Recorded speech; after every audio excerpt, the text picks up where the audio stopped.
Hello everyone. तो आज हम लोग स्टार्ट करने वाले हैं म्यूचुअल फंड, जो कि एसएफएम का चैप्टर है।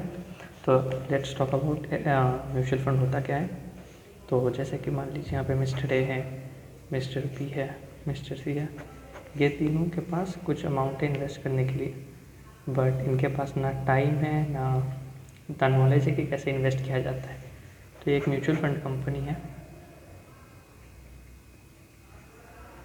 इनके पास कुछ प्रोफेशनल्स हैं जो कि शेयर मार्केट में इन्वेस्ट करते हैं।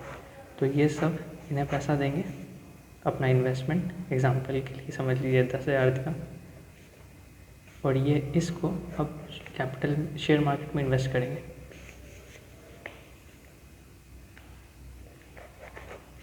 और इनके पास प्रोफेशनल्स होते हैं कुछ, जो कि अपने प्रोफेशनल नॉलेज से शेयर मार्केट में इन्वेस्ट करते हैं, और जो भी इससे रिटर्न आता है उसी रिटर्न का कुछ पार्ट अपने पास रख लेते हैं और बाकी ये तीनों में डिस्ट्रीब्यूट कर देते हैं। तो ये होता है बेसिकली म्यूचुअल फंड। तो इसको अगर ये भी कहा जा सकता है कि a mutual fund is a trust that pools money from number of investors and the money is invested by financial professional in capital market. और डिफरेंट टाइप ऑफ सिक्योरिटीज़ में इन्वेस्ट होता है, जैसे कि शेयर्स डिवेंचर्स, और जो भी return है and the return generated from the investment are distributed among the investors. बात करते हैं हम लोग प्लेयर्स के जो म्यूचुअल फंड में होते हैं। तो सबसे पहले है स्पॉन्सर्स। तो स्पॉन्सर क्या होता है? स्पॉन्सर इज अ पर्सन और a body corporate who establish mutual fund business. जो कि मेनली बिजनेस म्यूचुअल फंड का अपना मतलब बिजनेस को एस्टैब्लिश किया हुआ है, उसको कहते हैं mutual sponsor. Asset managing company और एएमसी, इसको क्या कहते हैं कि इन लोग के पास ही एक्चुअली प्रोफेशनल्स होता है, और यही लोग देखिए AMC consist of group of financial professional who manage the funds. लोग फंड्स मैनेज करते हैं, इन्वेस्टमेंट इन लोग ही करते हैं। फिर आते हैं ट्रस्टी। ट्रस्टी क्या होता है? ट्रस्टी होता है एक ग्रुप ऑफ पीपल, लोग इंश्योर करते हैं कि इन्वेस्टमेंट जो कि एएमसी कर रहा है डिफरेंट टाइप्स ऑफ सिक्योरिटी में वो प्रॉपर मैनर में है कि नहीं, वो रूल्स एंड रेगुलेशन फॉलो हो रहे कि नहीं। यूनिट होल्डर मतलब क्या हुआ? जो लोग इन्वेस्ट कर रहे हैं। अब जब कोई इन्वेस्ट करता है ना, जैसे कि मिस्टर ए समझ लीजिए कहीं इन्वेस्ट किया म्यूचुअल फंड में, तो म्यूचुअल फंड उन्हें कुछ यूनिट्स देता है। इसके आगे मैं बात करूँगा कि यूनिट्स देता है कुछ। उसके बाद और प्लेयर्स हैं, बस इतने ही प्लेयर्स हैं। अब नेक्स्ट बात करते हैं हम लोग एनएवी की। तो अब बात करेंगे हम लोग एनएवी की। इसको और कहते हैं नेट एसेट वैल्यू। अब ये क्या होता है? अब जैसे कि ये म्यूचुअल फंड कंपनी है, इन्होंने कहीं इन्वेस्ट किया मार्केट में। जब ये इन्वेस्ट करते हैं मार्केट पे, अब जैसे कि मिस्टर ए हैं, वो 10,000 रुपये इन्वेस्ट किया यहाँ पे। इनका एक यूनिट होता है, यूनिट्स, ये उसके बदले में यूनिट्स देते हैं। अब इनका यूनिट का भी समझ लीजिए वैल्यू चल रहा है 1 रुपया। तो इसको इन लोग ये जो मिस्टर है इनको 10,000 यूनिट्स देंगे। अब मार्केट में इन्वेस्ट हुआ, अब समझ लीजिए 1 साल बाद या कुछ टाइम बाद, कोई भी पीरियड ऑफ टाइम, 1 साल 1 महीना कुछ भी, तो उसमें कुछ कैपिटल अप्रिसिएशन हुआ। समझ लीजिए 10,000 रुपया जो इनका था, और भी बहुत कुछ था पर मैं 10,000 का बात कर रहा हूँ। ये 10,000 जो था, 10,000 अब बन के 11,000 हो गया। इसमें कुछ डिविडेंड भी मिला 2,000 का। तो ऐसे करते करते 11, 12, 13, अराउंड 13,000 हो गया इन्वेस्टमेंट करते हुए। अब कुछ टाइम बाद वैल्यू इसका 13,000 हो गया, समझ लीजिए 1 साल बाद। तो अब इनके पास तो 10,000 यूनिट्स था और 13,000 वैल्यू है। तो अब हम लोग 13,000 वैल्यू और कितने यूनिट्स है? 10,000 यूनिट्स। तो कितने हो गए? 1.3 रुपीज़ पर यूनिट। ये जो है ये है एनएवी। एनएवी क्या दर्शाता है?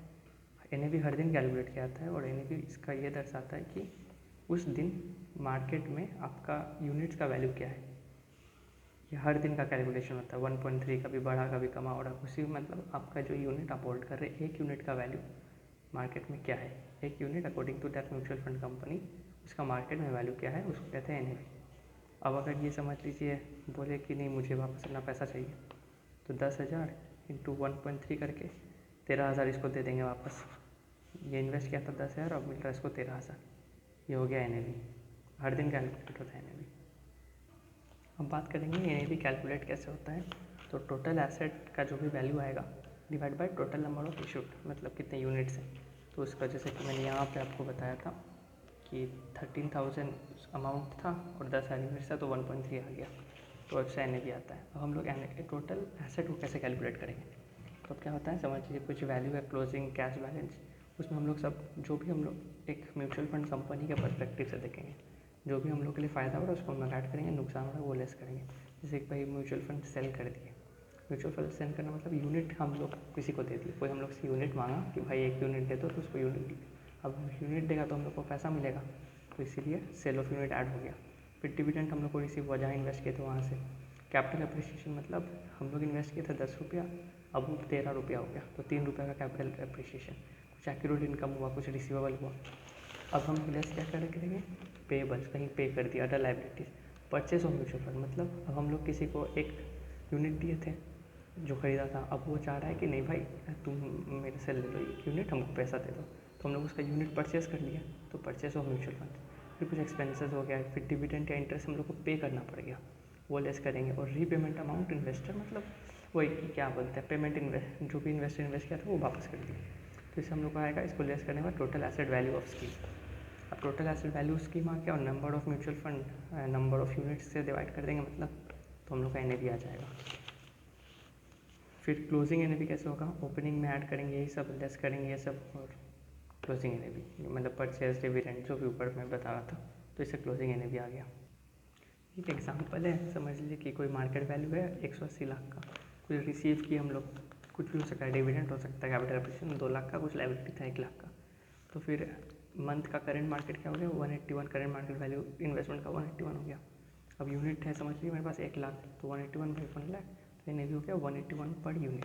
इसका मतलब अगर कोई भी हमको बोलेगा कि भाई हमको पैसा वापस कर दो, तो उसको उसका यूनिट इंटू 181 रुपीज़ उतना दे दिया जाएगा। अब हम लोग कुछ एग्जाम्पल से ये सीखेंगे, तो हम लोग बुक के 3 एग्जाम्पल करेंगे जो स्टडी मटेरियल है, 1, 2, 3, एक बेसिक नॉलेज के लिए। तो अभी मैं समझ लीजिए स्टार्ट कर रहा हूँ। इल्यूस्ट्रेशन 1 जो कि आपका स्टडी मटेरियल 2022 सिलेबस में है। तो इस क्वेश्चन में क्या कह रहा है कि कैलकुलेट NAV, आप एक बार देख लीजिए question, NAV of excellent fund. अब मैं कैसे करूँगा NAV, तो देखिए साइज ऑफ फंड क्या है,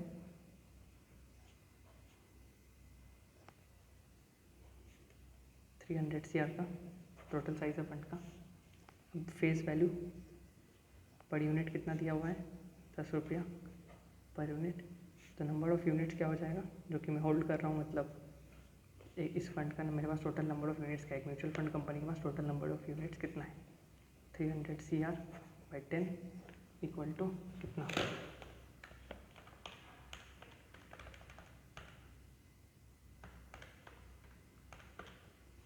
उसका जो भी वैल्यू आया कितना 30 CR हो जाएगा, कैलकुलेट करना पड़ जाता है, 30 CR हो गया। उसके बाद हम लोग देखेंगे, अब मैं क्या बोला था, NAV equal to total asset value by number of units. अब नंबर ऑफ यूनिट्स मिल गया, टोटल एसेट वैल्यू निकालना है। टोटल एसेट वैल्यू कैसे निकालेंगे, हम लोग जो भी एक्सपेंस इनकम है सबको ऐड करते आएंगे। अब देखिए मार्केट वैल्यू क्या दिखा हुआ है मेरा, 360 CR है, उसमें ऐड हम करें, रिसीवेबल कुछ हुआ है 6 CR का, एक्यूरेट इनकम हुआ है कुछ 4 CR का। अब एक और चीज़ है कि अच्छा, उसके बाद लाइबिलिटीज़ हुआ है, लेस किया लाइबिलिटी 2 CR का, और इसमें लेस किया कुछ एक्यूरेट एक्सपेंसेस 1 CR का। तो इससे कितना हुआ 36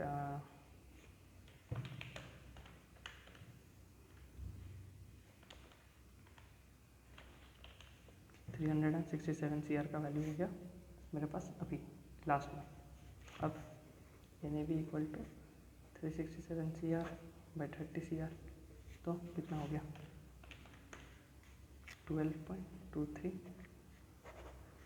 ये 12.23 रुपीज़ पर यूनिट, ये आ गया मेरा NAV। अब हम लोग ऐसे करेंगे इलस्ट्रेशन नंबर 2।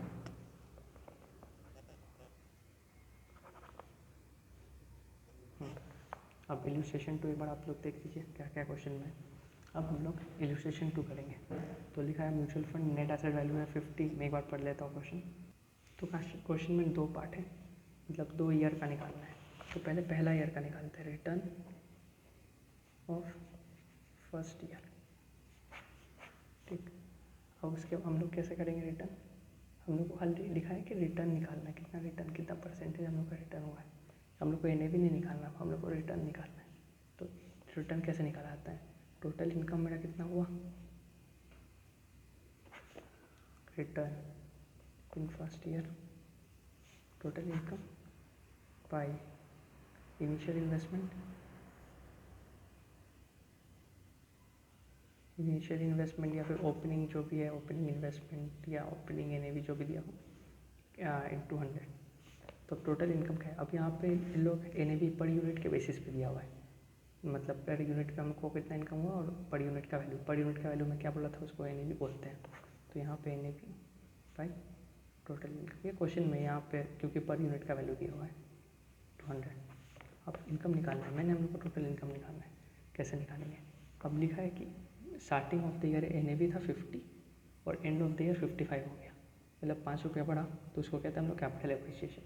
तो 5 रुपया बढ़ा, 55 माइनस 50, 5 रुपया बढ़ा, ये एक हम लोग का इनकम हो गया। फिर अब कह रहा है कि 4 रुपया एज अ डिविडेंड के रूप में भी मिला, 4 भी ऐड हो गया। फिर 3 कैपिटल गेन के रूप में मिला, ये भी ऐड हो गया। डिवाइड बाई स्टार्टिंग का NAV, initial NAV, opening NAV कितना था 50 इंटू 100, तो कितना आया 24%। ये हो गया हम लोग का पहला ईयर का रिटर्न। अब रिटर्न इन सेकेंड ईयर। अब सेकेंड ईयर में क्या हो गया, लिखा है कि सेकेंड ईयर के एंड में NAV 50 हो गया।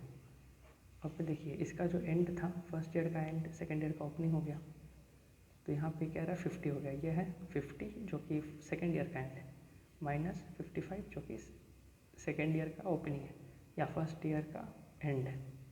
ये इसमें देखिए हम लोग का कम हो गया, हम लोग का 50 से 55 गया, फिर 55 से वापस 50 से लिया, ठीक है। प्लस इसमें हम लोग इनकम ऐड करेंगे, डिविडेंड हुआ 5 रुपया बस, और कोई कैपिटल गेन्स नहीं हुआ है, 0।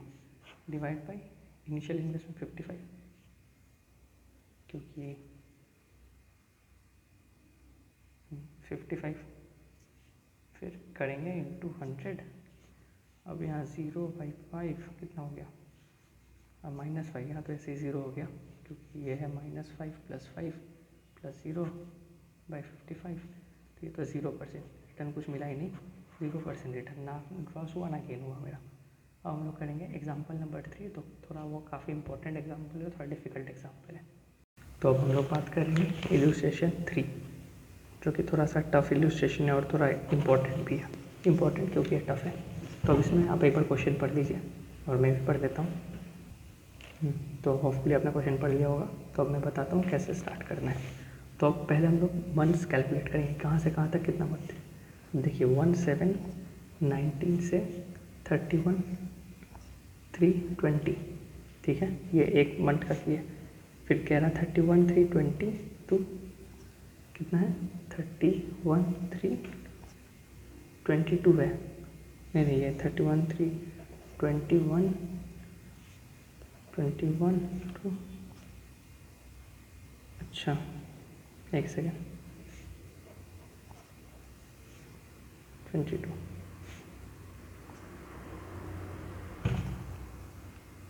एक सेकेंड में कहीं गलती कर रहा हूँ। अब समझ आ गया। 1/7/19 से 31/3/20, क्योंकि एक बार यहाँ निकालने के लिए बोला है, फिर 31/3/20 से लेकर 31/12/21 एक बार यहाँ निकालने के लिए बोला है NAV, फिर 31/12/21 से लेकर 31/3/22 एक बार यहाँ निकालने के लिए बोला है NAV। हम लोग टोटल ऑफ मंथ्स कैलकुलेट करेंगे, कितना हुआ जनवरी फरवरी मार्च अप्रैल मई जून जुलाई। तो जुलाई अगस्त सितंबर अक्टूबर नवंबर दिसंबर जनवरी फरवरी मार्च, 9 महीना 9 मंथ्स।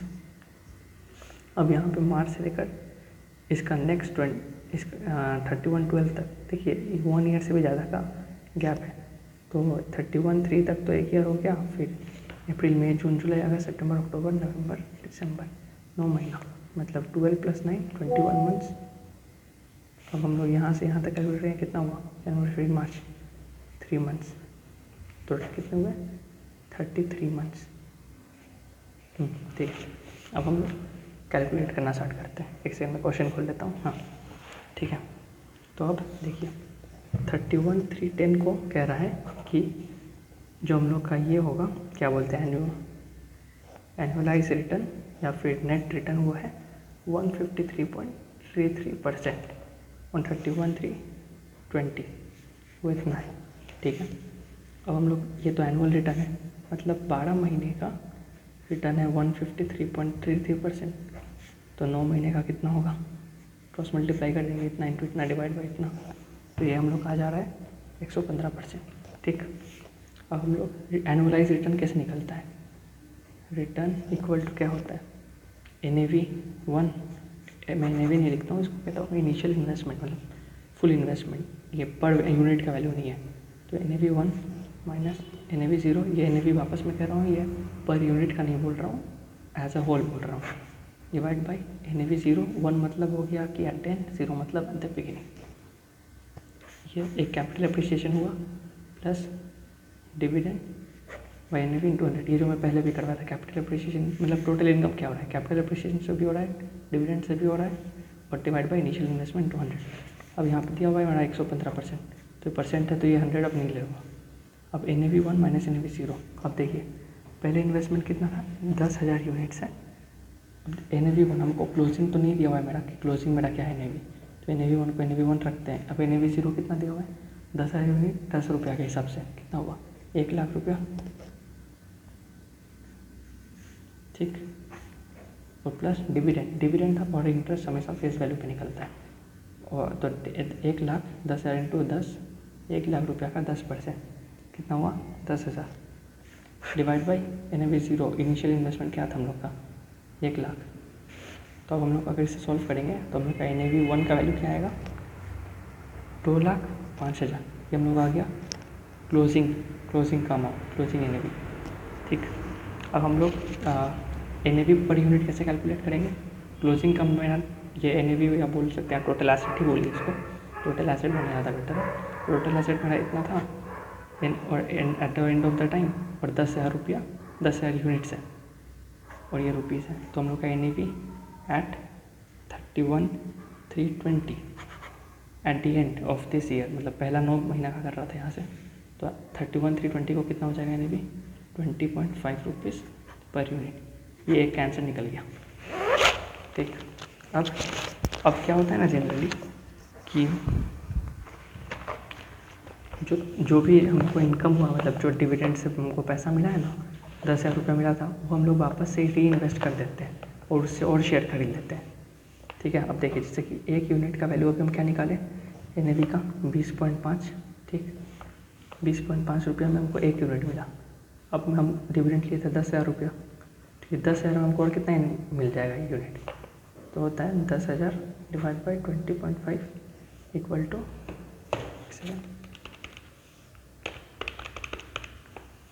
487.80 यूनिट्स, हाँ पॉइंट में भी आ सकता है यूनिट्स, तो इतना यूनिट अभी हम लोग को एक्स्ट्रा मिलेगा। तो ये यूनिट्स आ गया, जो 10,000 रुपया में री इन्वेस्ट करके इतना और यूनिट्स कट गया, तो अब मेरे पास टोटल यूनिट कितना हो गया, पहले 10,000 था और अब 487.80 यूनिट, तो 10,487.80 यूनिट हो गया। ठीक है, अब जो यहाँ पे 21 महीना का जो था ना, ये पीरियड तो मैं निकाल दिया 9 महीने का, इसमें मेरा 20.5 आया पर यूनिट NAV। ये 21 महीना तक ना कुछ हुआ, कुछ डिविडेंड कुछ नहीं मिला। अब यहाँ पे आके हम लोग को बता रहा है क्वेश्चन कि 20% डिविडेंड मिला इस टाइम पे। एक सेकेंड, लिखा है ऑन 31/12/2021 20% डिविडेंड वॉज गिवन, तो अब डिविडेंड 20% मिला हम लोग को। ठीक है, अब डिविडेंड का कैलकुलेशन करना पड़ेगा पहले, तो डिविडेंड कितना हो गया 10,487.80, इसी पर डिविडेंड मिलेगा 20%, तो आएगा कितना 10,487.8 इंटू 20%, 2,097.56, इतना रुपया डिविडेंड मिला। अब देखिए जब पहले हम लोग कैलकुलेशन कर रहे थे NAV का, तो हम लोग के पास क्या था, डिविडेंड हम लोग के पास दिया हुआ था, इस 9 महीने का बात कर रहा हूँ, डिविडेंड दिया हुआ था 10,000, और फिर हम लोग को NAV भी पता चल गया था 20.5 आया था, तो उससे हम लोग नंबर ऑफ यूनिट्स कैलकुलेट कर पाए थे। NAV कैलकुलेट तो किए थे, फिर वो ये तो आपको पता हो गया, देखिए यहाँ पे दिख भी रहा है कि कैसे कैलकुलेशन हुआ, NAV आ गया था, पहले से हम लोग के पास 10,000 दिया हुआ था, इसके कारण हम लोग यूनिट्स कैलकुलेट करते हैं। अब इस सिचुएशन में क्या हो रहा है कि हम लोग के पास डिविडेंड है बस, ना NAV भी नहीं है, ना नंबर ऑफ़ यूनिट्स है। तो हम लोग ये कैसे कैलकुलेट करेंगे? अब देखिए, यहाँ से यहाँ तक के बीच में कुछ डिविडेंड जो दिया, जो भी डिविडेंड मिला, मैं आपको क्या बोल रहा था कि वो री इन्वेस्ट करता है और उससे और यूनिट्स लेता है, ठीक। अब यहाँ से यहाँ के इन्वेस्टमेंट में 3 महीना का गैप है। अब यहाँ पे ना दिया हुआ है इस डेट पे कि मेरे पास कितना यूनिट्स है। ऑन 31/3/22 मेरे पास यूनिट्स है 11,296.11। अब देखिए मेरे पास यहाँ पे तो मेरे पास यूनिट्स कितना था 10,487, बट बस 3 महीना के अंदर मेरे पास इतना यूनिट्स आ गया। इसका मतलब क्या है, पहले इतना यूनिट था। एक सेकेंड में यहाँ पे डिविडेंड का कैलकुलेशन गलत किया हूँ, ये इंटू 10 करना पड़ेगा, तो ये आ जाएगा 20,975.60, ये आएगा वैल्यू रुपीज़ में, ठीक है। हाँ, मैं कहाँ था? अब देखिए 31 को मेरा दिया हुआ है इतना, और 31/3 को 22 को मेरा यूनिट्स दिया हुआ है इतना, 31/12/21 को मेरे पास था इतना। अब देखिए जो डिविडेंड कमाया जो इतना, इसको वापस इन्वेस्ट किया और उससे कुछ यूनिट्स लिया। कितना यूनिट्स लिया कैसे पता करेंगे? इतना से माइनस कर देंगे 10,497.8 को, तो पता चलेगा कितना इन्वेस्ट, जो भी डिविडेंड में खरीदा। ये एक्सप्लेनेशन हम लोग को बोलते हैं, मतलब एजम्पशन लेते हैं कि जो भी डिविडेंड मिला ये पूरा इन्वेस्ट कर देते हैं हम लोग, और उससे नया हम लोग ये नया यूनिट्स खरीदते हैं। तो कितना यूनिट हम लोग को यहाँ पे मिला, दोनों को माइनस कर दीजिएगा तो आएगा 808.31 यूनिट्स। अब देखिए हम लोग यहाँ पे डिविडेंड तो था, यूनिट्स भी भूल गया, अब NAV निकालना है। अब कैसे निकालेंगे NAV?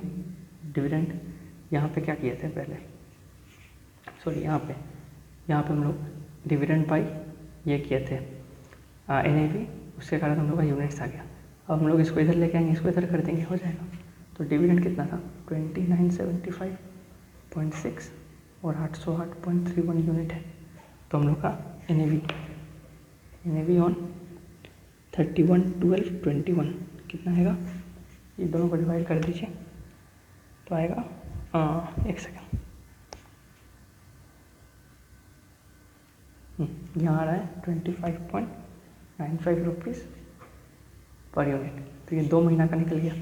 अब यहाँ 3 महीना का बाकी है, इसका भी NAV निकल गया, इसका भी निकल गया, इसका कितना आया 25.95, अब इसका बाकी है। अब देखिए कैसे निकालेंगे इसका। तो अब देखिए हम लोग का लास्ट ईयर का एनुअल रिटर्न क्या दिया है, हाँ, तो लिखा है कि mister x remove his balance of that units when annual yield was 73.52, मतलब एनुअल यील्ड मतलब 12 महीना में 73.52% मिला लास्ट का। अब हम लोग 33 महीना तक इन्वेस्ट किए थे, यहाँ पे जो था 33 महीना में कितना, तो वही वापस क्रॉस मल्टीप्लाई करेंगे, इस हम लोग का आंसर आएगा 202.18%। इतना तक हम बढ़ा है अपना। लास्ट में जब देखा गया कि 53.52% ही मेरा बढ़ा, तो जब हम लोग पूरा अपना इन्वेस्टमेंट का देखें कितना बढ़ा, तो हम लोग का 202.18% बढ़ गया।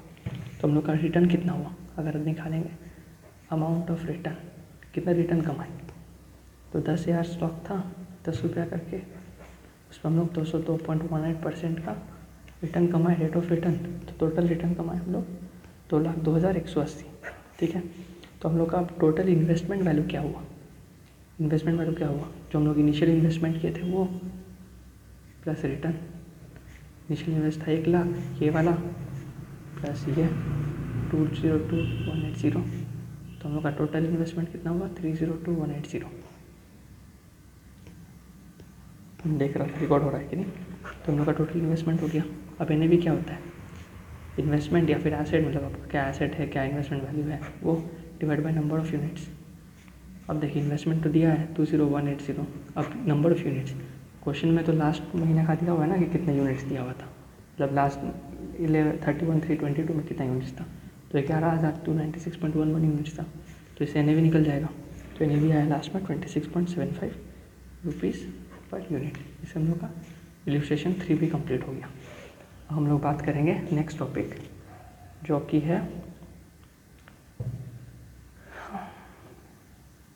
एक और इलस्ट्रेशन करेंगे पहले। अब हम लोग एडिशनल इलस्ट्रेशन का क्वेश्चन नंबर 6 करेंगे।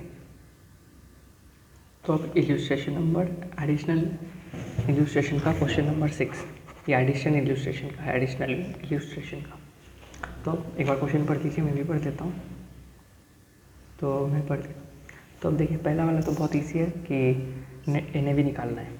तो P का जो भी P है उसका शेयर है 2 लाख इंटू 35, फिर Q का 3 लाख इंटू 40, ऐसे करके टोटल निकाल लेंगे हम लोग। 4.12 का आया शायद, नहीं 42 लाख आया, 42 लाख आया वैल्यू, टोटल इन्वेस्टमेंट वैल्यू। ठीक है, अब NAV क्या हो गया, total investment value by number of units. Total investment जो है 42 लाख का, नंबर ऑफ यूनिट्स जो उसमें दिया हुआ है 40 लाख है शायद, 40 लाख का कितना हो गया फिर 42 डिवाइड बाई 40, एक सेकेंड, हाँ। तो 42 लाख जो है, अब इसमें कह रहा है कि 30,000 का एक पोर्टफोलियो मैनेजर को फीस भी दिया 30K का। तो 42 लाख, एक second, minus 30,000 divide by 40 lakh, तो आया 10.49 रुपीज़। अच्छा, ये 4.2 CR है, ये लाख नहीं है, 4.2 crore minus 30,000 divide by 40 lakh number of unit, तो इससे आया 10.49 रुपीज़ पर यूनिट। ठीक है, अब हम लोग करेंगे question number B, question B उसका। अब B में क्या कह रहा है कि S को हम लोग रिप्लेस कर दिए T और U से। अब देखिए, इसमें रिप्लेसमेंट वैल्यू देखेंगे। S का वैल्यू क्या था, 2 lakh share, sorry 6 lakh share into 25 कितना हुआ 1.5 CR का। और हम लोग इसको रिप्लेस किए कितना से, T से, हाँ T से और U से।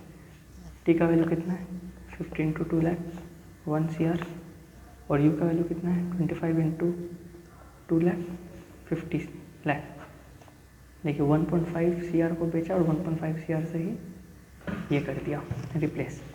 हमको निकालना है यहाँ पे टर्न ओवर रेट। तो टर्न ओवर रेट का क्या हो गया, कितना हम लोग सेल किए टोटल, और अभी जो है मतलब इस करेंट टाइम में मेरा इन्वेस्टमेंट वैल्यू कितना है। तो सेल तो किए 1.5 CR का, अब इन्वेस्टमेंट वैल्यू मेरे पास कितना है 4.2 CR का था, उसको 1.5 CR बेच दी, वापस 1.5 CR ही लेके आ गए, तो कुछ इफेक्ट तो बड़ा नहीं, 4.2 CR ही रह गया। तो मेरा टर्नओवर रेट कितना है 1.5 डिवाइड बाई 2.2 इंटू 100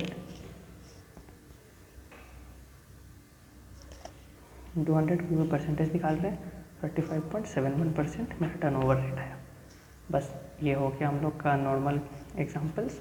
अब हम लोग नेक्स्ट टॉपिक देखेंगे। ये हम लोग एक और एग्जांपल देख ले रहे हैं इसका, ये लास्ट होगा, एडिशनल का ही शायद है, एडिशन करना ही, एडिशनल इलस्ट्रेशन का। तो एक बार देख लीजिए क्वेश्चन। तो इसमें देखिए क्या लिखा है कि अमाउंट ऑफ इन्वेस्टमेंट, आप पढ़ लीजिए जो भी क्वेश्चन है। अब इसको हम लोग कैसे करेंगे, मैं जैसे स्कीम ए का ही बात कर रहा हूँ, ऐसे स्कीम बी और सी भी करेंगे। तो स्कीम ए का बात कर रहा हूँ, इसमें हम लोग को क्या दिया हुआ है, इन्वेस्टमेंट का वैल्यू दिया हुआ है 12 लाख का, फिर NAV पर यूनिट दिया हुआ है 10.25। तो नंबर ऑफ़ यूनिट्स भी निकाल लेंगे कैसे, इन्वेस्टमेंट 12 लाख डिवाइड बाई 10.25, तो नंबर ऑफ़ यूनिट्स निकल जाएगा। नंबर ऑफ़ यूनिट्स कितना आया, इसका कैलकुलेट करना पड़ेगा एक बार। ये आया 1,17,073.17 नंबर ऑफ़ यूनिट आ गया। अब NAV क्लोजिंग में दिया हुआ है, तो इतना number of unit into NAV जो भी क्लोजिंग डेट में है 10.20, तो इससे हम लोग का क्लोजिंग NAV या क्लोजिंग इन्वेस्टमेंट कितना आया 11,94,146.33। हम लोग देखेंगे कितना हम लोग टोटल यील्ड परसेंट निकालना है।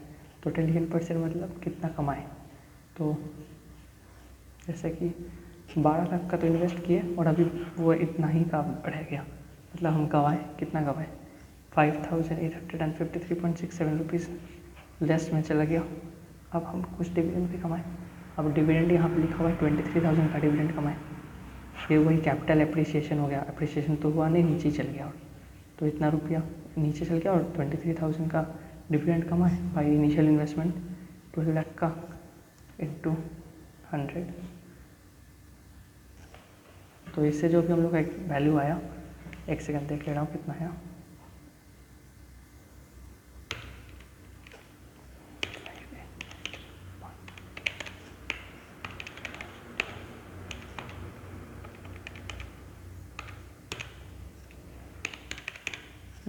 टू 2.4% आया। अब ये 2.4% कितना दिन के लिए है, हम लोग को ये भी कैलकुलेट करना पड़ेगा। वहाँ पे लिखा हुआ है, बाय द वे मंथ से कैलकुलेट करता तो 122 डेज़ के लिए है। 122 डेज़ में हम लोग इतना रिटर्न कमाए, तो टोटल 365 डेज़ में कितना कमाएंगे, क्रॉस मल्टीप्लाई वापस, तो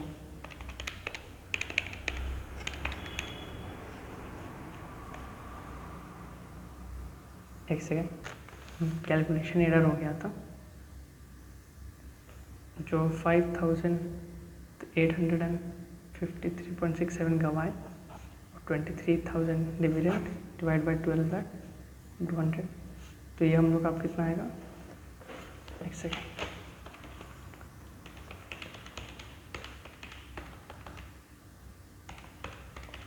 ये हम लोग का अराउंड 1.42% आ रहा है। अभी 1 to 14 122 दिन के लिए, तो ये क्वेश्चन में ही लिखा हुआ है अमाउंट कब इन्वेस्ट हुआ था और कब हमको चाहिए।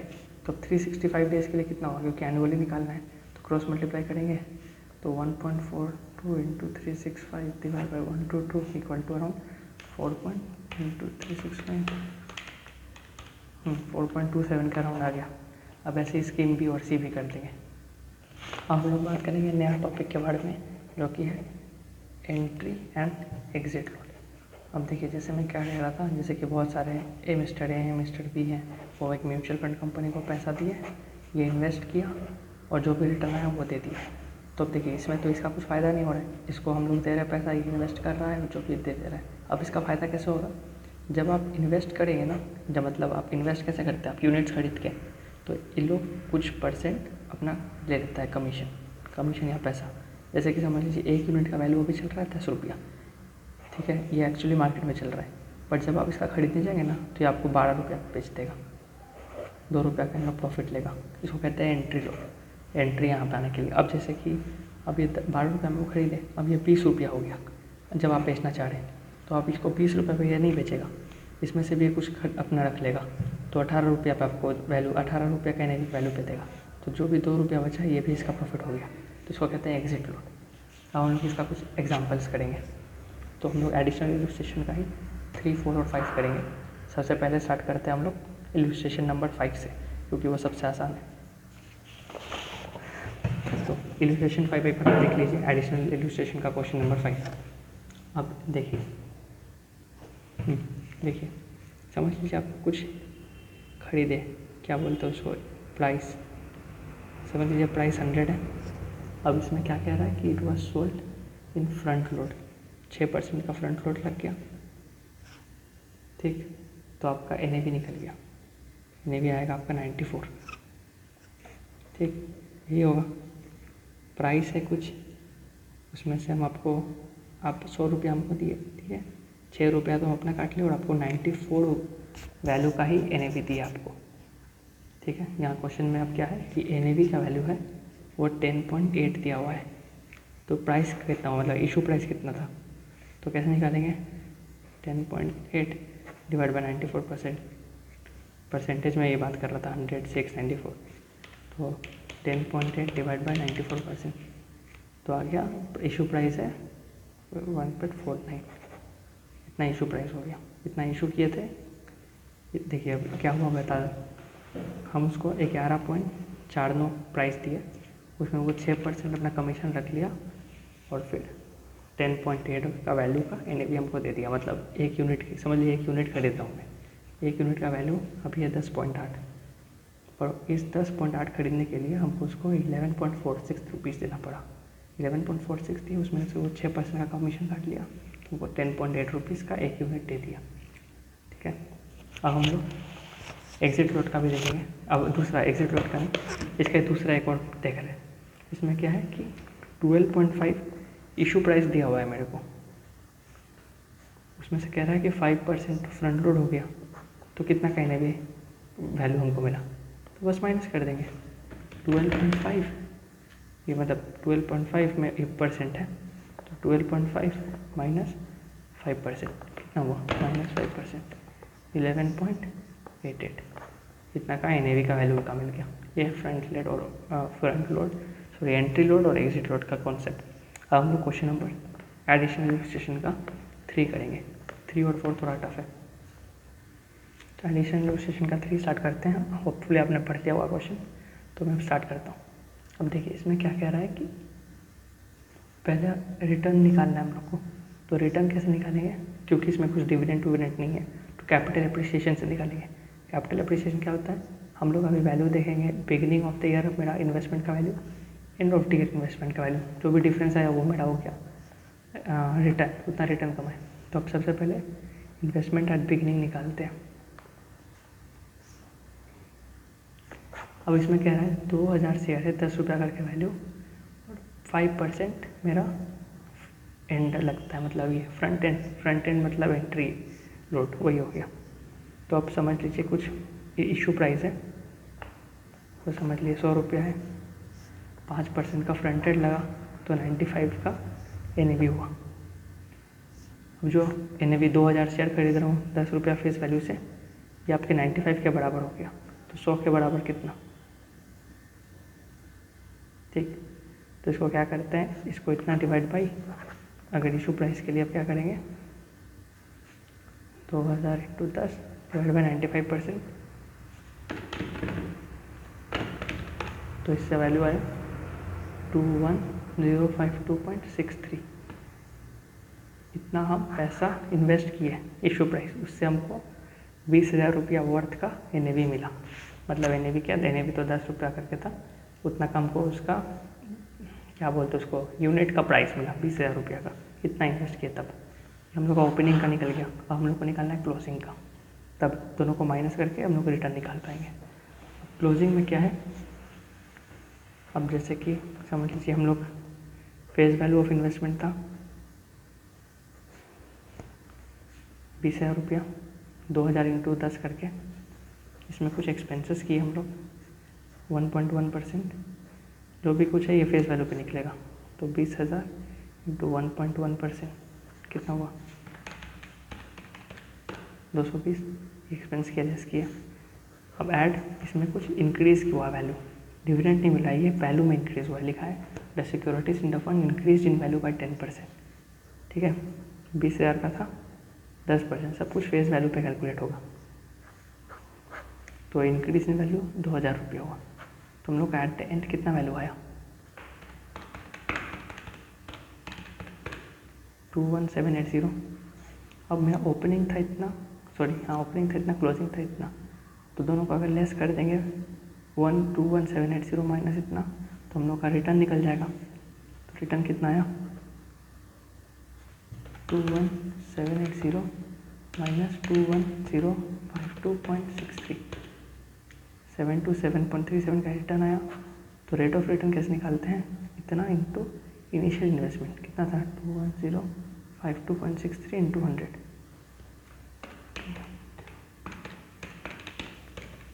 तो आया 3.45% का रिटर्न। ये आ गया आंसर। इलस्ट्रेशन 3 भी हो गया। अब हम लोग करेंगे इलस्ट्रेशन नंबर 4। तो अब करेंगे इलस्ट्रेशन नंबर 4। अब इसमें क्या कह रहा है कि इन्वेस्टमेंट मेरा 5,000 रुपये का था, 6% लोड, 6% लोड का मतलब हो गया वही एंट्री लोड ही, क्योंकि यहाँ पे मेरे को वैल्यू ऑफ द मतलब बेच नहीं रहा है ये पोर्टफोलियो, तो एग्जिट टोटल वगैरह नहीं, बस value of the portfolio after 5 years कह रहा है। इलस्ट्रेशन नंबर 4 नहीं है, ये एडिशनल इलस्ट्रेशन नंबर 4 है, एडिशनल इलस्ट्रेशन 4, ठीक है। पढ़ लिया आपने क्वेश्चन, स्टार्ट करते हैं। अब इन्वेस्टमेंट 5,000 रुपये का था, ठीक है, उसमें 6% का तो ये लग गया एंट्री लोड, तो कितना का 5,000 रुपये यहाँ पे जो है, इसका मतलब है 5,000 रुपया का ही हम खरीदे, 5,000 रुपये ही हम एक्चुअल में दिए, इतना रुपया का NAV का वर्थ नहीं, 5,000 ही दिए, तो 5,000 में 6% माइनस कर दिए, तो हमको इतना रुपया का NAV वर्थ का यूनिट्स हमको दे दिया गया, ठीक है। अब हम लोग को निकालना है कि ये हम लोग का इनिशियल इन्वेस्टमेंट हो गया इतना। अब यहाँ पे है कि 10% तो कुछ रेट ऑफ रिटर्न कमाते हैं और एनुअल एक्सपेंसेस भी होता है 0.8%। तो अगर नेट रिटर्न देखा जाए कि नेट रिटर्न कितना कमाए, 10 माइनस 0.8, 9.2% का नेट रिटर्न कमाए हम लोग, ठीक। अब 5 साल के बाद कितना वैल्यू होगा, तो देखिए फर्स्ट ईयर 4,700 प्लस 9.2% होगा, 4,700 प्लस 9.2%, 5,132.4 हुआ। अब सेकेंड ईयर कितना कमाएंगे, सेकेंड ईयर का 5,132.4, इसमें वापस 9.2% कमाए, ये ऐड करते रहा हूँ मैं डायरेक्ट, तो फिर 5,064 हुआ 0.58। ऐसे करके वापस ये थर्ड ईयर, फिर जो वैल्यू है फोर्थ ईयर, फिर फिफ्थ ईयर में फोर्थ ईयर का जो क्लोजिंग था वो आ रहा था 6,683.26, उसमें वापस 9.2% ऐड कर देंगे जो कि मेरा नेट रिटर्न हो रहा था, तो आएगा 7,298.1। मतलब eight the end of fifth year मेरा पोर्टफोलियो का वैल्यू ये है। पोर्टफोलियो में एक आगे चैप्टर में बताऊंगा पोर्टफोलियो होता क्या है, तो मेरा मतलब इतना वैल्यू रह गया पोर्टफोलियो का।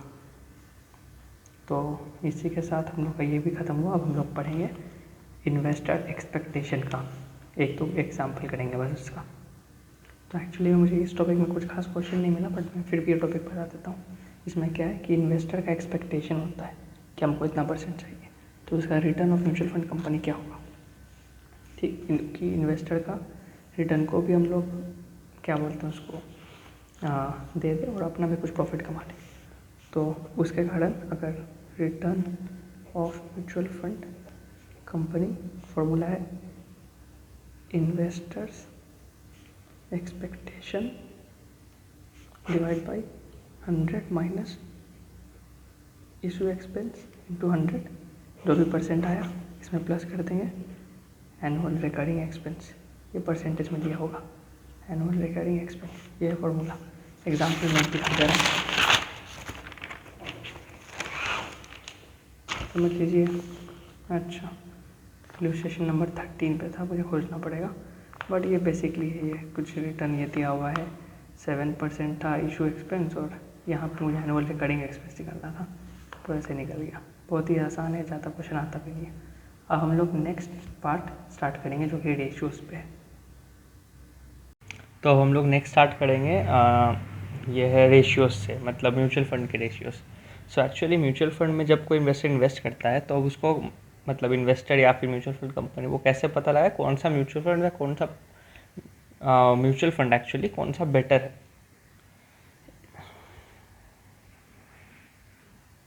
सो इसके लिए हम लोग कुछ रेशियोज़ यूज़ करते हैं, 3 टाइप के रेशियोज़ है बेसिकली, तो मैं यहाँ लिख देता हूँ, एक सेकेंड।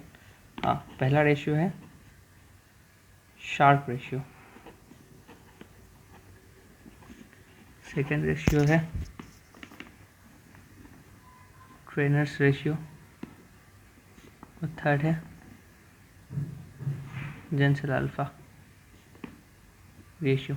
ये 3 टाइप के रेशियो हैं, ये 3 टाइप के यहाँ ट्रेनर्स और ये जेंसेंस, और 3 टाइप के रेशियो से हम लोग पता कर पाते हैं कि कोई भी जहाँ पर हम लोग इन्वेस्ट करते हैं 2 टाइप का म्यूचुअल फंड, उनमें से कौन सा बेटर है, मोस्टली कंपैरिजन करने के लिए कि ये वाला बेटर है या फिर ये वाला बेटर है। तो पहले हम लोग स्टार्ट करेंगे शार्प रेशियो से। सो जो शार्प रेशियो है उसको हम लोग एक और नाम से जानते हैं, इसको एक और कहते हैं वेरिएबिलिटी रेशियो, और जो ट्रेनर रेशियो है इसका एक और दूसरा नाम है, इसको हम लोग कहते हैं वोलेटिलिटी रेशियो, वोलेटिलिटी रेशियो। इसका कोई दूसरा नाम नहीं है जेंसेन अल्फा का, पहले ही 2 नाम से जेंसेन अल्फा, अजीब सा नाम है, बट ये शार्प रेशियो का दूसरा नाम है वेरिएबिलिटी रेशियो, ट्रेनर रेशियो का दूसरा नाम है वोलेटिलिटी, पढ़ नहीं पा रहा हूँ सॉरी, वोलेटिलिटी रेशियो। तो ये 2 टाइप के रेशियो थे। अब पहले फॉर्मूला बता देते हैं क्या क्या है। तो शार्प रेशियो का फॉर्मूला है, पहले फॉर्मूला बताते हैं फिर उसके बाद एक्सप्लेनेशन बताते हैं कि होता क्या है। तो शार्प रेशियो का फॉर्मूला है RP minus RF by delta P, ठीक है। अब बताते हैं एक एक एक्चुअली शार्प रेशियो होता क्या है। तो शार्प रेशियो एक्चुअली देखते हैं कि तो शार्प रेशियो से हम लोग एक्चुअली पता कर पाते हैं कि जहाँ पे जो भी पोर्टफोलियो में हम इन्वेस्ट किए हैं वो कितना ज़्यादा हमको एक्स्ट्रा रिटर्न दे रहा है एक रिस्क फ्री इन्वेस्टमेंट से। रिस्क फ्री इन्वेस्टमेंट क्या हो सकता है, अगर कोई गवर्नमेंट का कोई कंपनी या फिर इसमें आप इन्वेस्ट करें वो रिस्क फ्री है, क्योंकि वहाँ से मिलेगा ही, गवर्नमेंट डूब नहीं सकता, गवर्नमेंट ऑफकोर्स वो रिस्क फ्री है। बाकी कोई भी बिजनेस हो सकता है बंद हो जाए, गवर्नमेंट का डूबना बहुत रेयर ओकरेंस है, तो इसीलिए वो सब होता है रिस्क फ्री रेशियो, मतलब रिस्क फ्री पोर्टफोलियो। अब हम लोग इससे ना क्या होता है, शार्प रेशियो से एक नंबर आता है।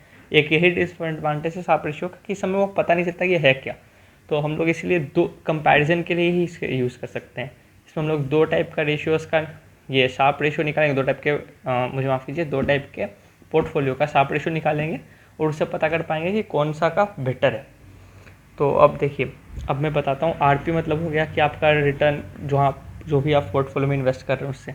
आरएफ का मतलब हो गया रिटर्न जो आप एक क्या बोलते हैं उसको, रिस्क फ्री में सिक्योरिटी में इन्वेस्ट कर रहे हो तो उससे कितना रिटर्न आएगा। तो ये दोनों को माइनस करके जो एक्स्ट्रा रिटर्न आया उसको हम लोग डिवाइड करते हैं ये डेल्टा पी है, स्टैंडर्ड डेविएशन से। अब स्टैंडर्ड डेविएशन एक एक्चुअली रिस्क का यूनिट है, मतलब रिस्क कैसे हम लोग दिखाते हैं पोर्टफोलियो में, हम लोग उसको स्टैंडर्ड डेविएशन से दिखाते हैं। इसके बारे में हम लोग और आगे पढ़ेंगे पोर्टफोलियो चैप्टर में, जहाँ पर हम लोग रिस्क का निकालना सीखेंगे और वेरियस थिंग और भी डिटेल सीखेंगे। पर फिलहाल के लिए आप ये मान सकते हैं कि ये एक यूनिट है जो कि हम लोग को एनालाइज करता है रिस्क क्या है। तो इस रेशियो से जो भी परसेंटेज या जो भी चीज़ वैल्यू आता है वो हम लोग को दिखाता है कि अगर एक यूनिट रिस्क ले, हम लोग एक यूनिट रिस्क ले तो उससे हम लोग को कितना एक्स्ट्रा रिटर्न जनरेट कर रहे हैं एज़ कम्पेयर टू, मतलब कितना एक्स्ट्रा रिटर्न जनरेट कर रहे हैं, ये दोनों का डिफरेंस है। मतलब कैसे बताऊँ कि अगर आप एक यूनिट ऑफ रिस्क ले रहे हैं, फॉर एक एग्जांपल देता हूँ, समझ लीजिए पोर्टफोलियो है, एक रिटर्न ऑफ पोर्टफोलियो है आपका 35%। आप अपना एक पोर्टफोलियो बनाया, वहाँ पे आपको 35% का रिटर्न आ रहा है, पर आप एक रिस्क फ्री रिटर्न जो है रिस्क फ्री सिक्योरिटी से आप कंपेयर कर रहे हो वो 7% दे रहा है और आपका स्टैंडर्ड डेविएशन 5 है। ये 5 का निकालने का और भी तरीका है जो आपकी मैं पोर्टफोलियो चैप्टर में सिखाऊंगा। तो क्या हो गया 35 माइनस 7/5, तो आपका आ गया 5.6। ये 5.6 ये दिखाता है कि एक यूनिट रिस्क लेने पे आप 5.6 तक का इंक्रीज़ कर रहे हैं अपना ये रिटर्न। मतलब एक यूनिट रिस्क लीजिएगा तो 5.6% रिटर्न आपका ज़्यादा बढ़ेगा, ऐसे है, क्योंकि अब रिस्क फ्री में तो रिस्क है ही नहीं, ज़ीरो है। अब अगर एक यूनिट भी रिस्क लीजिएगा तो 5.6 ज़्यादा रिटर्न होगा, तो 2 यूनिट लीजिएगा तो कितना होगा, 3 यूनिट, ऐसे ऐसे दिखाता है। ये है आपका शार्प रेशियो। नेक्स्ट हम लोग बात करेंगे वो है, मैं नीचे यहीं पे कर दे रहा हूँ, वो है ट्रेनर्स रेशियो और वोलेटिलिटी रेशियो। वीडियो रिकॉर्ड हो रहा है ना, मैं एक बार देख रहा था, वीडियो ठीक से रिकॉर्ड हो रहा है, ओके सॉरी। तो नेक्स्ट है वोलेटिलिटी रेशियो। अब वोलेटिलिटी रेशियो का एक सेकेंड,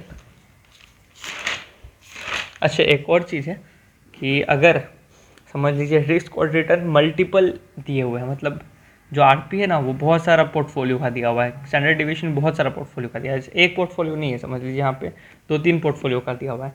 तो हम लोग आरपी और इसको कैसे, ये तो एक ही ये दिया रहेगा जो आपका, एक सेकेंड यहाँ पे दिखाता हूँ, जो आपका फिक्स ये रिस्क फ्री इन्वेस्टमेंट का रिटर्न है वो एक ही दिया रहेगा, पर ये दोनों आपका मल्टीपल दिया रहता है। समझ लीजिए आप बहुत सारा पोर्टफोलियो बना के रखे हो, तो आप कैसे निकालेंगे आरपी और क्यूपी। अब इसका फॉर्मूला है, अगर आप आरपी निकालना चाहते हैं तो एक समझ लीजिए कोई XYZ 3 टाइप के पोर्टफोलियो है, XYZ 3 टाइप का पोर्टफोलियो है, तो RX रिटर्न मतलब return of X into WX क्या हो गया उसका weightage, plus RY into WY plus RZ into WZ, ऐसे करके आप आरपी निकाल सकते हैं।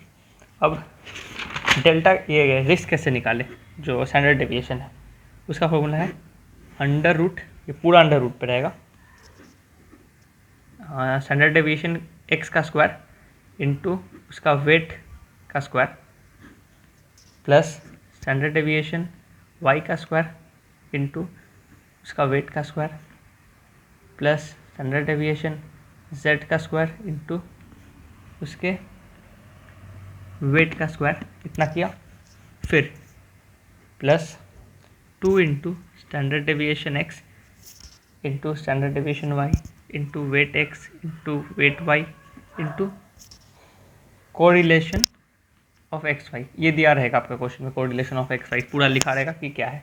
फिर वापस 2 into delta Y, sorry delta में बार बोल रहा हूँ, standard deviation Y standard deviation Z into W Y into W Z into correlation of Y and Z, plus 2 into standard deviation of X into standard deviation of Z into weight X into weight Z into correlation of X and Z.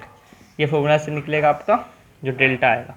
अब आप R P तो आपका निकल गया पीछे वाला formula से, minus R F हमेशा एक ही दिया रहेगा, एक ही वैल्यू रहेगा, एक ही से कंपेयर करेंगे हम लोग, डिवाइड बाई आपका ये भी निकल गया स्टैंडर्ड डेविएशन।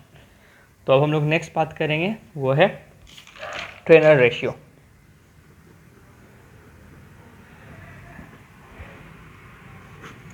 तो ट्रेनर रेशियो अब थोड़ा सा स्पीड अप करेंगे क्योंकि ये सब थोड़ा आसान है। अब ट्रेनर रेशियो जो वोलेटिलिटी रेशियो, ये काइंड ऑफ सिमिलर है आपका शार्प रेशियो से। इसका फॉर्मूला क्या है, R P minus R F, यहाँ डिवाइड बाई हम लोग स्टैंडर्ड डेविएशन यहाँ पे बेटा यूज़ करते हैं। अब क्यों, अब देखिए स्टैंडर्ड डेविएशन जो है ना वो रिस्क दिखाता है आपका सिस्टमेटिक और अनसिस्टमेटिक रिस्क दोनों को, और बेटा जो है वो आपका सिस्टमेटिक रिस्क को दिखाता है खाली। अब क्या है सिस्टमेटिक और अनसिस्टमेटिक रिस्क, जब कोई पोर्टफोलियो सिस्टमेटिकली डिज़ाइन किया हो, कोई अच्छा पोर्टफोलियो प्रोफेशनल के द्वारा, तो उसका जो रिस्क आएगा वो एक सिस्टमेटिक रिस्क होगा क्योंकि वो पूरा डिज़ाइन किया हो। अगर कोई पोर्टफोलियो, अगर समझ लीजिए कोई शार्प रेशियो और ट्रेनर रेशियो निकाल रहे हैं और दोनों का हम लोग का सेम रैंक आ रहा है, इसका मतलब हम लोग ये समझेंगे कि जो भी आदमी उस रेशियो मतलब जो पोर्टफोलियो बनाया था वो सिस्टमेटिकली तरीके से बनाया था।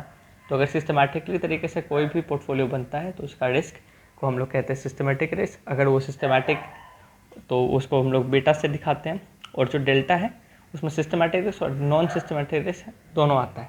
तो डेल्टा मेनली वो यूज़ करते हैं जिन लोग को मच नॉलेज नहीं है उतना कि कैसे हम लोग सिस्टमेटिकली डाइवर्स कर सकते हैं अपना पोर्टफोलियो। अब हम लोग बात करेंगे last ratio, Jensen alpha. Jensen alpha का फॉर्मूला क्या है, एक पहले तो हम लोग एक्चुअल रिटर्न निकालेंगे अपना, कितना आया हम लोग का, माइनस करेंगे हम लोग return under camp model, CAMP model. Camp model क्या है, कैपिटल एसेट प्राइसिंग मॉडल। अब कैपिटल एसेट प्राइसिंग मॉडल को एक चुटकी से एक बार फॉर्मूला निकालते हैं, उसके बाद मैं आपको सिखाता हूँ कि ये बनता कैसे और होता क्या है। अब इसका फॉर्मूला है RP भी बोल दीजिए equal to RF plus beta नहीं बोलूँगा, बीटा RM माइनस RF तो आपका हो गया ये नॉन, क्या बोलते हैं उसको, नॉन रिस्क सिक्योरिटी। ये बीटा एक बताऊँगा क्या है। फिर RM हो गया कि आप मार्केट से कितना रिस्क ले रहे हो, मतलब मार्केट से आपका रिटर्न क्या है। अब मैं इसका एग्जांपल में बताता हूँ। समझ लीजिए एक मार्केट है टेलीकम्युनिकेशन का, इसको हम लोग, इसका जो रिटर्न आएगा वो RM से होगा। मतलब अगर हम लोग एक अपना जो ये है मतलब इन्वेस्टमेंट है वो टेलीकम्युनिकेशन पे कर दिए कि टेलीकम्युनिकेशन का जो सेक्टर है वो बढ़ेगा तो मेरा इन्वेस्टमेंट बढ़ेगा, और वो घटेगा तो मेरा इन्वेस्टमेंट घटेगा, तो उसका जो रिटर्न है उसको हम RM से दिखाएंगे। RF तो आपका ये हो गया। अब समझिए टेलीकम्युनिकेशन में एक जो मार्केट का जो ये रिस्क होता है वो हमेशा 1 होता है, ये हमेशा याद रखिए, मार्केट का रिस्क हमेशा 1 होता है। ये बीटा तो वापस रिस्क के दिखा रहा है। अब समझ लीजिए इस मार्केट के अंदर ये कंपनी है जियो। अब जियो का रिस्क 1.2 है, पर ऑफकोर्स आप मार्केट पे इन्वेस्ट कीजिएगा तो आपको एक रिटर्न मिलेगा, पर आप पर्टिकुलरली एक जगह पे इन्वेस्ट कीजिएगा तो ऑफकोर्स उसका रिटर्न हो सकता है ज़्यादा मिले, पर उसका रिस्क भी ज़्यादा होगा। तो हम लोग इसको कैसे करेंगे, समझ लीजिए कि मार्केट में रिटर्न था 15%, रिस्क फ्री है मेरा 4%, 11% का हम ज़्यादा कमा रहे थे। अब 11% हम ज़्यादा कमा रहे हैं एक रिस्क लेके, मतलब एक यूनिट ऑफ रिस्क। मार्केट का रिस्क में बताया था 1 होता है, तो अगर 1.2 ले तो कितना होगा, तो 1.2 इंटू 11 या फिर 1.2 इंटू 15 - 4।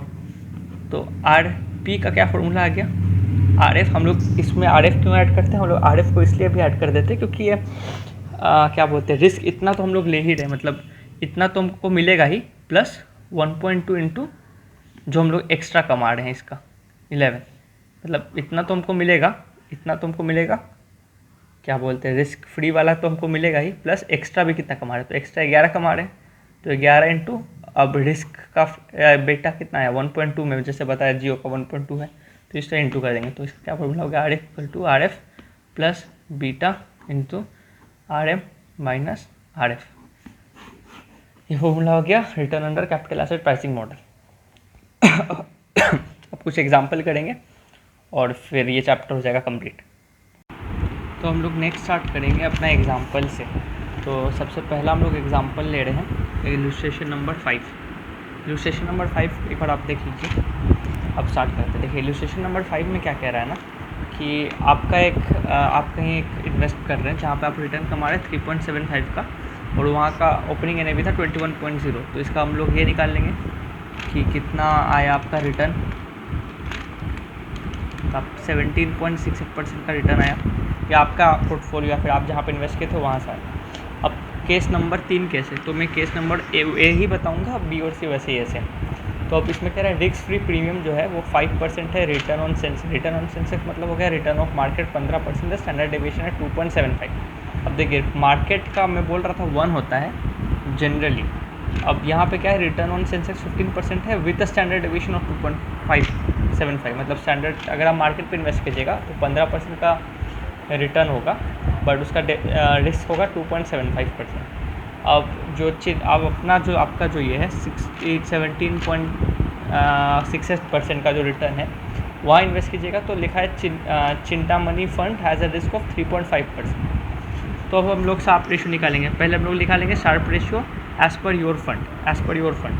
तो क्या था RP माइनस RF बाई ये स्टैंडर्ड डेविएशन। अब RP क्या है आपका 17.68 माइनस RF तो यहाँ 5 दिया हुआ है, डिवाइड बाई 3.75। तो कितना आया इसका आपका आया 3.63। अब मार्केट का निकालेंगे, कैसे ही मैं बता रहा हूँ, मार्केट का निकालेंगे RM minus RF by delta. इसका कितना है 15 माइनस 5 डिवाइड बाई 2.75, तो आपका इसका आया 3.64। तो देखिए यहाँ 3.64 आ रहा है, यहाँ पे 3.63 आ रहा है। इसका मतलब क्या है कि अगर आप एक यूनिट का रिस्क लें तो आप अगर अपना जो पोर्टफोलियो वहाँ पे आप 3.63% का रिटर्न कमाएंगे, बट यहाँ पे एक यूनिट का रिस्क से आप 3.64 का कमा सकते हैं।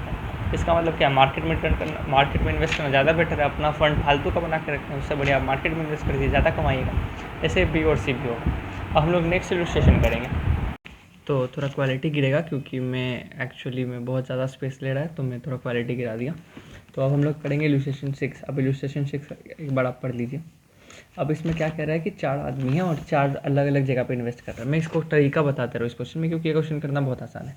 पहले हम लोग क्या करेंगे, पहले हम लोग लिखेंगे STUV, 4 लोग हैं। पहले लिखेंगे उन लोग का रिस्क फ्री रिटर्न कितना करके है। हम लोग तो रिस्क फ्री रिटर्न तो सबका 7% ही है, ठीक है। हम लोग करेंगे कि फंड कौन सा में इन्वेस्ट किया, हम लोग नाम लिख देंगे चारों का, फिर उसका बेटा का वैल्यू लिखेंगे कितना है इसका 1.8, 1.25, 0.6 और इसका 1, क्योंकि ये मार्केट का है, जिसे बताया था जनरली 1 होता है। फिर उसके बाद करेंगे रिटर्न इन लोगों को कितना मिल रहा है, इसको 23.5, इसको 16.5, इसको 12.5, इसको 16। उसके बाद ट्रेनर रेशियो निकाल लेंगे। ट्रेनर रेशियो का क्या फॉर्मूला था RP minus RF by beta, जो भी वैल्यू आएगा निकालेंगे। उसके बाद रैंक देंगे, इसका आएगा 9.17, इसका आएगा 7.6, 9.17 और 9। तो ये नंबर 1 है, ये भी नंबर 1 है, ये नंबर 2 है, ये नंबर 3 है। तो जो S और U है, S एंड U, उन लोग दोनों का नंबर 1 है। और ये तो था, ये मार्केट से ही, ये मार्केट पे इन्वेस्ट किया था, तो लोग मानेंगे कि S और U जो है वो बहुत बढ़िया इन्वेस्ट किया, क्योंकि लोग मार्केट से भी ज़्यादा रिटर्न कमा रहा है। पर जो T है वो बहुत ख़राब इन्वेस्ट किया है, क्योंकि वो मार्केट से भी कम करा। ये जो 2 सेकंड है, ये जो था V, ये तो मार्केट में इन्वेस्ट किया था, इसीलिए। अब हम लोग नेक्स्ट इलस्ट्रेशन करेंगे, इलस्ट्रेशन नंबर 8। आप एक बार पढ़ लीजिए इलस्ट्रेशन। अब ये जो लास्ट वाला है, इसमें जेनसन अल्फा का हम लोग सीख लेंगे। अब इसको वापस से एक बार आपने पढ़ लिया होगा, तो कैसे कैसे करना है वो देखिए। तो पहले हम लोग लिखेंगे डिविडेंड कितना कमाया, उसमें हम लोग लिखेंगे ऐड करेंगे कैपिटल कितना ये कमाया, तो हम लोग निकालेंगे इसका टोटल रिटर्न कितना आया। अब जो टोटल रिटर्न आया, फिर हम लोग लिखेंगे ओपनिंग NAV क्या है, उसके बाद इसका हम लोग रिटर्न निकाल देंगे। रिटर्न परसेंटेज या फिर एक्चुअल रिटर्न परसेंटेज, तो एक निकल जाएगा।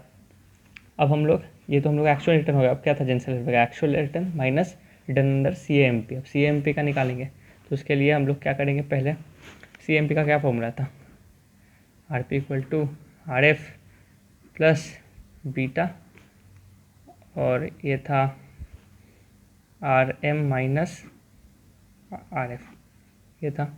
अब देखिए RM का तो दिया हुआ है कि जो गवर्नमेंट निफ्टी मतलब क्या होगा, मार्केट निफ्टी और सेंसेक्स अलग अलग टाइप का मार्केट है, तो निफ्टी में 12.13% का कमा रहा है, मतलब मार्केट पे 12.13 का ले रहा है, और 6.84% जो है वो है आपका ये वाला फंड, क्या बोलते हैं उसको, रिस्क फ्री। अब देखिए यहाँ पे 3 स्कीम था, अब 3 का अलग अलग बीटा भी दिया हुआ है, तो हम लोग इसका वही बीटा को यहाँ पे भी यूज़ कर देंगे। तो रिटर्न अंडर CAMP का क्या हो गया, पहला ही का बता रहा हूँ, स्कीम P का 6.84 प्लस 1.46 का उसका ये था बीटा, और 12.13 माइनस 6.84। देखिए ऐसे मार्केट का बीटा हमेशा 1 होता है, बट यहाँ पे हम लोग इसलिए यूज़ नहीं करेंगे क्योंकि तब तो सब सेप का सेम ही आ जाएगा। हम लोग यहाँ पे बीटा क्योंकि क्वेश्चन में दिया हुआ है, इसलिए हम लोग वो बीटा को इस पे यूज़ करेंगे। अलग अलग स्कीम मतलब पे यहाँ पर अलग अलग केस समझ लीजिए, इसलिए बीटा हम लोग यहाँ अलग अलग केस काइंड ऑफ पे यूज़ करेंगे। और उसके बाद फिर जनरल अल्फ़ा का फॉर्मूला सब निकाल लीजिए और फिर वापस रैंक दे दीजिएगा, तो आपका हो गया। हाँ, जो मैं यहाँ पे पहले कह रहा था कि ये तो स्कीम का होता है ना, मतलब मार्केट का तो ये दिया हुआ है, अब मार्केट और ये स्कीम का बीटा दिया हुआ है, तो अब अलग अलग स्कीम का CAMP मॉडल से हम लोग निकाल लिए कि रिटर्न क्या होगा, और एक्चुअल रिटर्न हम लोग का ये है, दोनों को माइनस कर देंगे, actual return minus CAMP return, तो बन जाएगा आपका जनरल अल्फ़ा का। अब हम लोग नेक्स्ट करेंगे एक इलस्ट्रेशन, हम लोग करेंगे इलस्ट्रेशन, एडिशनल इलस्ट्रेशन नंबर 11। तो एक बार आपने पढ़ लीजिए क्वेश्चन क्या है आपका। इलस्ट्रेशन 11 जो है वो बहुत ही इम्पोर्टेंट क्वेश्चन है, तो हम लोग इसका स्टेप एक बार आपने पढ़ लिया क्वेश्चन, अब हम लोग सोचेंगे कि करना कैसे और क्या होगा। तो इसमें कह रहा है 1 महीने के बाद जो है उस NAV का calculate NAV after 1 month, NAV का क्या वैल्यू रहेगा। तो अब देखिए NAV का यहाँ पे X और Y दो चीज़ है। अब इसका NAV क्या दिखा रहा है 70.71 और इसका 62.5। अब हम लोग इसमें से कैश और इक्विटी एलिमेंट अलग करेंगे, क्योंकि जो NAV होता है वो इक्विटी एलिमेंट या फिर मार्केट एलिमेंट पर लगता है, कैश वाला एलिमेंट पे नहीं लगेगा।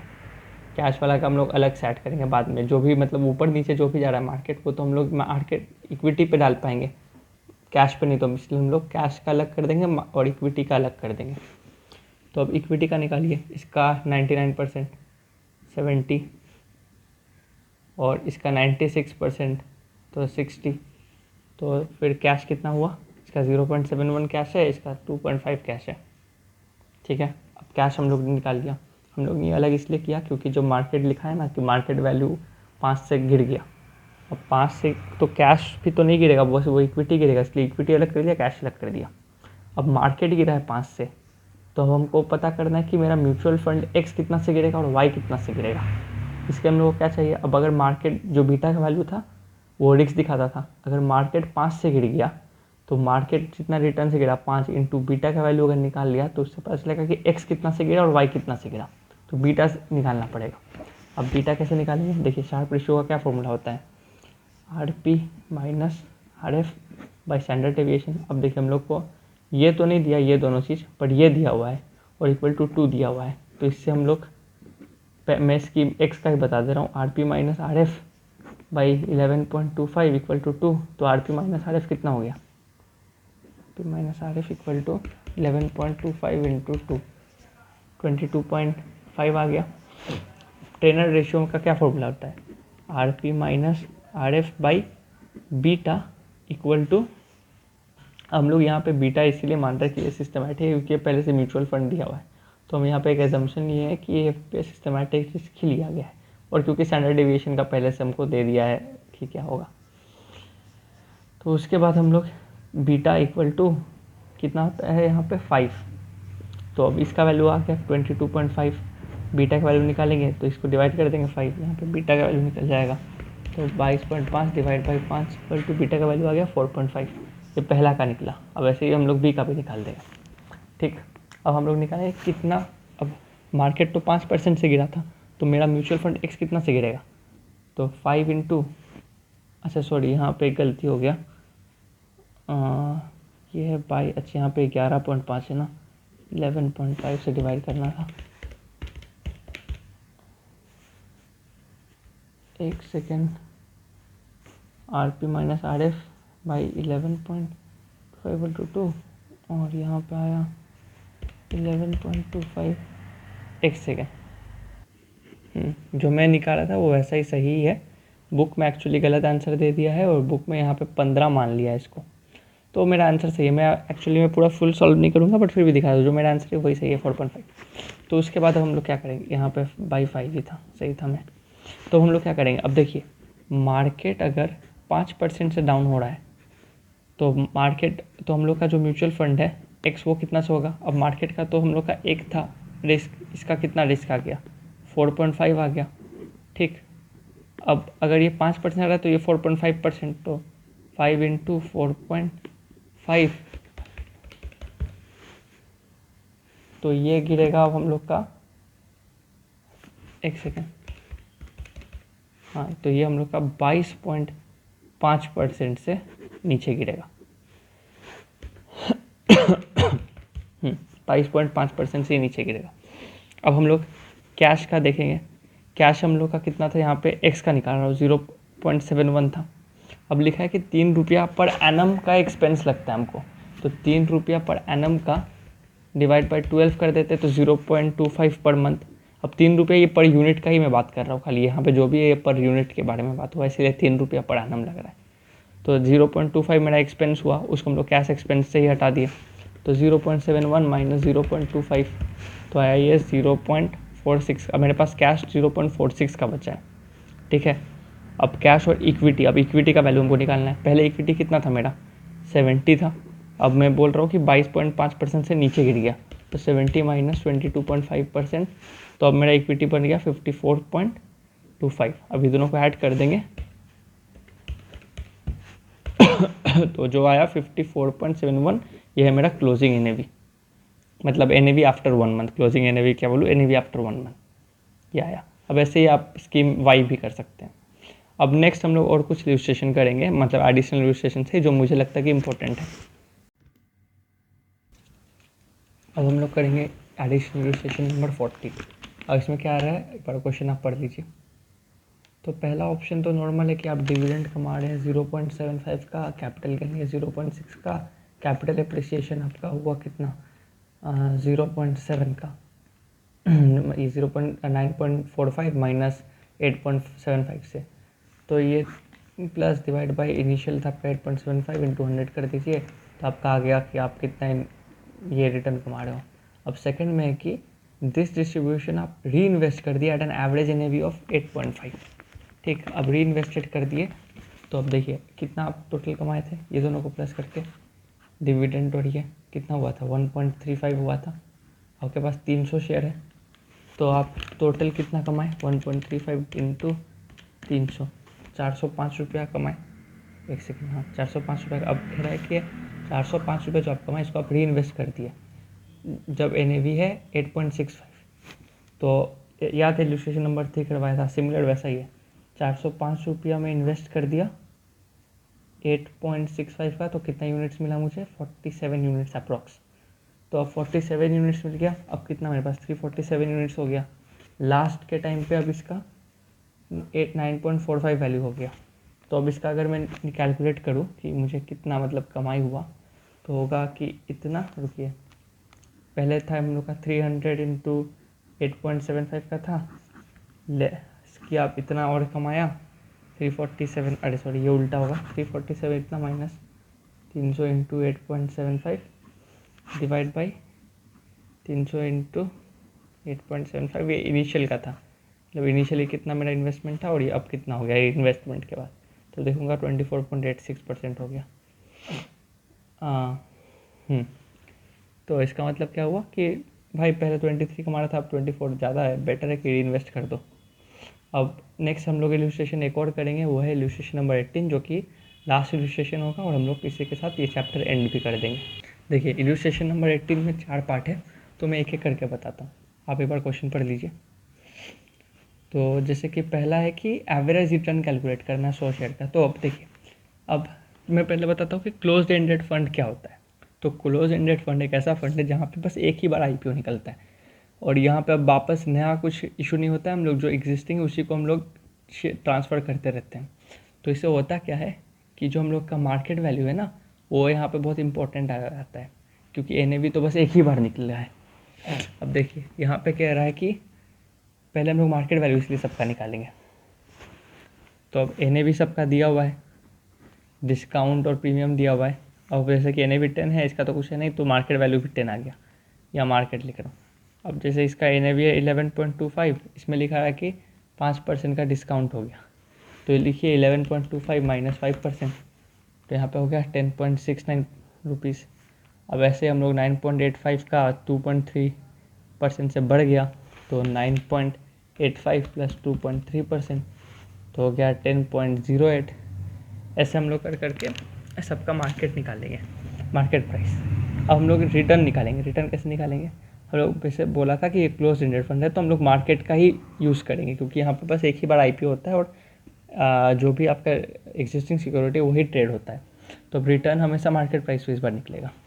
तो अब जैसे कि यहाँ पे देखिए रिटर्न, पहले में तो कुछ नहीं, सेकंड में क्या है, 10 से 10.69 हो गया, तो कितना कमाया 0.69, और पहले 10 था, तो मेरा यहाँ पे रिटर्न 6.9%।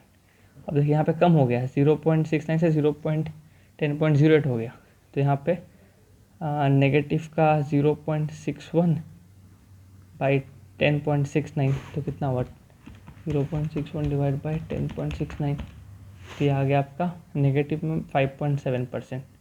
ऐसे तो अब ऐसे आप बाकी भी निकाल लीजिए और फिर सबको ऐड करके डिवाइड बाई 4 कर दीजिए, तो आपका निकल जाएगा एवरेज रिटर्न पर period.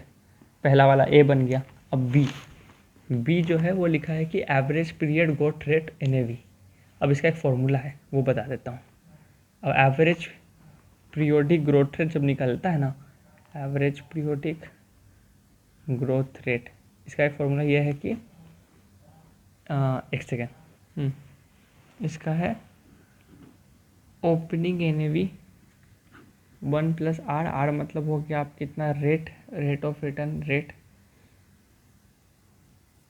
Into N equal to sorry ये जो पीरियोडिक जो भी है आर का जो है, ये आर मतलब हो गया एवरेज पीरियोडिक ग्रोथ रेट, तो इसको करेंगे opening NAV by 1 plus R मतलब हो गया आपका एवरेज पीरियोडिक ग्रोथ रेट का पावर एन मतलब हो गया number of years equal to आता है इसका क्लोजिंग एनएवी का। बी वाला में क्या करेंगे, क्या लिखा है average period over the same period, तो हम लोग करेंगे। देखिए शुरू 10 पे था 1 प्लस आर का, आर यहाँ पर हम लोग एनएवी लेंगे क्योंकि एनएवी का ही पूछ रहा है। 1 प्लस आर का वैल्यू हम लोग को निकालना है, डिवाइड बाई 4 इक्वल टू, अरे यार यहाँ पर 10 था ओपनिंग 1 प्लस आर बाई 4 मतलब 4 साल का है, और लास्ट में मेरा एनएवी कितना है 12.3 का, तो इसे हम लोग आर का वैल्यू निकालेंगे। आर का वैल्यू अराउंड आएगा 5.31%। ये हो गया आपका सेकंड वाला। अब थर्ड सी। अब हम लोग सी का क्या लिखा है कि यहाँ पे, हाँ सी का लिखा है कि अगर कोई पीरियड 1 में खरीदा और पीरियड 2 में बेच दिया तो फिर उसका क्या, मैं बताया था जैसे यहाँ पे ये जो होता है वो क्लोज एंड फंड है, मतलब अगर आप आईपीओ नहीं लिए, आईपीओ तो पहले 0 ये पीरियड में ही निकला होगा, तो जो पीरियड 1 में लिया है ये मार्केट से लिया होगा क्योंकि एक ही बार आईपीओ होता है। अब मार्केट में पीरियड 1 का कितना वैल्यू आया था 10.69, मार्केट से ही खरीद सकता है क्योंकि ये क्लोज एंड फंड है। तो आप बात समझिए कि ये क्लोज एंड, यहाँ पर हम लोग मार्केट वैल्यू क्यों लिए, क्योंकि ये क्लोज एंड फंड है, तो जो पहले लिया होगा वही एनएवी पे लिया होगा जो सबसे स्टार्टिंग में लिया था आईपीओ में। अब ये लिखा है कि ये पीरियड 1 पे ले रहा है, तो ये पीरियड 1 पे तो अब मार्केट प्राइस पे लेगा। अब पीरियड 1 का मार्केट प्राइस 10.69 है, तो यहाँ पे लिखा है कि 10.69 पे अगर आप खरीदे और आप नेक्स्ट सोल्ड कर दिए पीरियड 2 में सोल्ड किया मतलब 10.08 पे, तो क्या रिटर्न कमाए, तो 10 ये दोनों को माइनस कर दीजिए डिवाइड बाई 10.69, तो 5.7% का लॉस हो गया। रिटर्न कुछ कमाए नहीं, लॉस ही करवा दिया।